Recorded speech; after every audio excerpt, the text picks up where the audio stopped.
Mr. MegaManFan, like, share, comment, subscribe, you know all the things to do, and today we have a package from Stone Age Gamer, and I'm so excited about this one that I didn't even want to take the time to put my face on camera. I just wanted to get it unboxed, get it out, and show it off to all of you and start playing around with it. This is the 7800 GameDrive from RetroHQ. This has been a long time coming. I've been following the progress on social media and on the Atari Age website, and it finally came in today. It went on sale a few days ago, and now it's here in my hands. You had to be quick if you wanted this one through Stone Age because their stock sold out in under 7 minutes. In fact, some of the people on Atari Age reported that their orders were canceled because it was oversold, but I managed to get my order all the way through in less than a minute by being logged in ahead of time and not selecting any of the deluxe options or accessories. In fact, I didn't even get the Mega 7800 adapter. I just went immediately to Carton to check out and got it as fast as I could. Thankfully, Atari Age did have some of the Mega 7800 adapters through their website after they sold their allotment of the GameDrive, which sold a little bit slower than Stone Age, but not that much. So they had 7 of the adapters left over, and I was able to order one after their initial allotment of the GameDrive sold out. What is all this excitement about? Why does everybody want a 7800 GameDrive and a Mega 7800? Well, the latter will enable you to unlock special features of the GameDrive, but the GameDrive itself is a device that lets you put a micro SD card inside a cartridge housing, put it in your 7800, and run anything you want. 2600 games, 7800 games, homebrews for either one. It's a one-stop shop. You can literally do anything, including development, because there's a pinout on the 7800 cartridge for developers to get direct access to the GameDrive. But if you just want to play games, you put the ROMs on your micro SD card, put the micro SD card into the GameDrive, and you're off to the races. This manual shows you all the different options, including the ones that are only accessible when using the Mega 7800 adapter, but the Rgb out on the cartridge itself is not one of them. You heard me correctly. There is an Rgb cable out on the cartridge, and if you use a Genesis Model 2 AV cable, you can run that directly to the CRT or display of your choice. So kind of like that Famicom adapter that was made by Crix that allowed you to do the same thing. He had a cartridge interface that had Rgb out as well, so very similar idea. Now, I have an AV modded 7800, so for me the Rgb out isn't really necessary, and that's another accessory that I didn't bother getting, was a dust cover for the Rgb connector. So maybe I'll just have to put a piece of masking tape over it, or black electrical tape or something, just to keep dust from getting in there.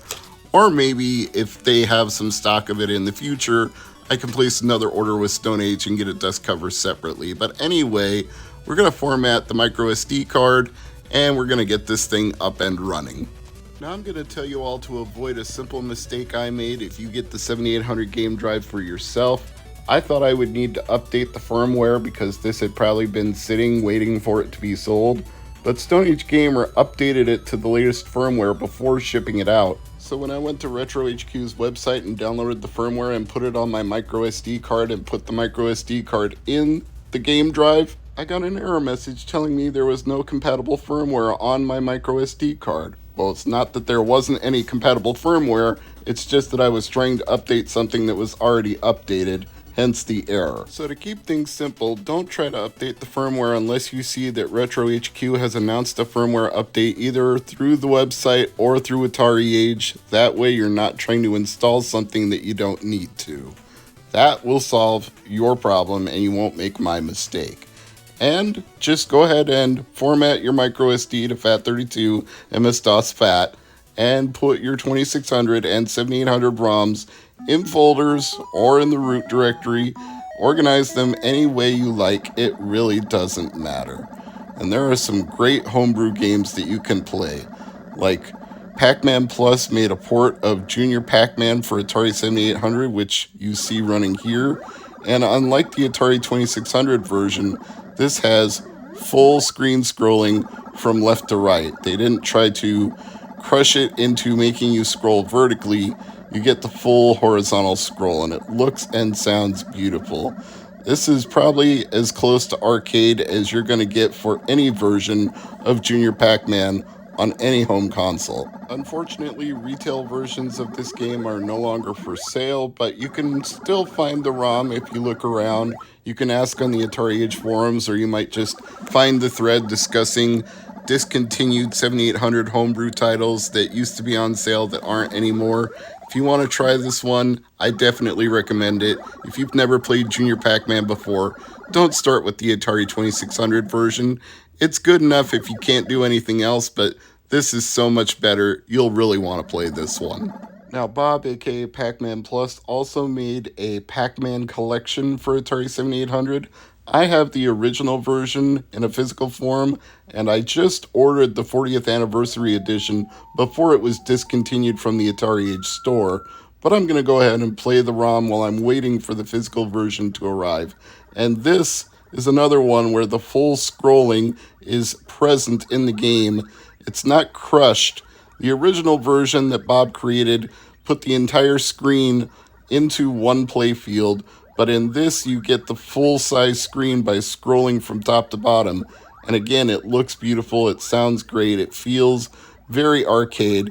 You would obviously need a hugely tall monitor, or you would need to rotate a monitor, and I'm certainly not going to pick up my heavy 32-inch CRT and tip it on its side to get an arcade display. That's just not gonna happen, man. So I'm happy with screen scrolling vertically. That's how most good versions of Ms. Pac-Man handled the display ratio issue, or they just crush it all into one screen, which is more or less okay if you still want to play Ms. Pac-Man. But if you want it to look and feel as close to the arcade, maybe a little screen scrolling isn't such a bad thing. Although getting trapped between two of the monsters because you made a wrong turn, that is a bad thing. And here is yet another of Bob's excellent Atari 7800 arcade ports. This is the Konami game Scramble, which came out in arcades in the early 1980s and made its way to a lot of home consoles after that, but not the Atari 7800, not until Bob did it. It's another one that I consider to be incredibly faithful to the original version. If you played Scramble in the arcades, this would look, feel, sound right. And if you have the 7800 Pro controller, two different buttons control your forward shot and your bombs, so it is really, really nice to play it this way. And I can also say that this will work with a Genesis controller if you have the GameDrive Mega 7800 converter, which will also allow you to get game breaks like saving a game state and loading a new game instead of having to cycle the power on and off. So I really look forward to trying that. As always, I don't recommend plugging a Genesis controller directly into your 7800, even though they both have the same 9-pin out cord. They are not wired the same way. Use an Ed Ladin converter, use the GameDrive converter. Don't use the stock Genesis controller plugged directly into your Atari 7800 unless you want to have issues down the road. But if you use a converter, you'll be able to do a lot of cool things with it. The GameDrive in particular, I'll have an update for that when I get the MegaDrive converter and use the game break features without having to cycle the power. That should be great. And this version of Scramble is great. Pretty much everything Bob ever worked on for Atari 7800 is great, but I don't want to gush about him alone when there's other fine programmers like Daryl Gunther, who did the Popeye that I recently showed off here on the channel. There are a lot of fine homebrew games out there. Some original games, some arcade conversions, some works in progress like a revised, inspired by Hero game. If you remember Hero from Activision for Atari 2600, Intellivision, ColecoVision. I think there was a Commodore 64 version too, maybe even an NES one or a Famicom one. I don't know about the latter. I wouldn't swear to that, but Hero was a great game, and somebody is making a game for 7800 spiritually inspired by Hero, so you know it will be as good as the 2600 version was, if not substantially better, because you have more options for sound and display, because the 7800 is just more advanced. It's the way it is. You can do more with it than you can with a 2600. You could even do custom chips in Atari 7800 cartridges for enhanced sound, and the GameDrive can mimic those chips, so you don't have to worry if you don't have the Pokey chip and you want to play something like Ball Blazer or the Pac-Man collection. You'll still be able to and get that rich audio sound that you know and expect. I believe the chip that mimics it is called Hokey instead of Pokey, but that doesn't matter. The point is, you can still play Pokey enhanced games that came out for 7800, including Homebrews. I'm Mr. MegaManFan. I hope you've enjoyed this look at the 7800 GameDrive, and I hope some of you watching were able to get your hands on it. And if you weren't, there'll be another batch soon. RetroHQ said he's going to keep on making them, so look forward to them at Atari Age, at Stone Age Gamer, or wherever you want to shop for one.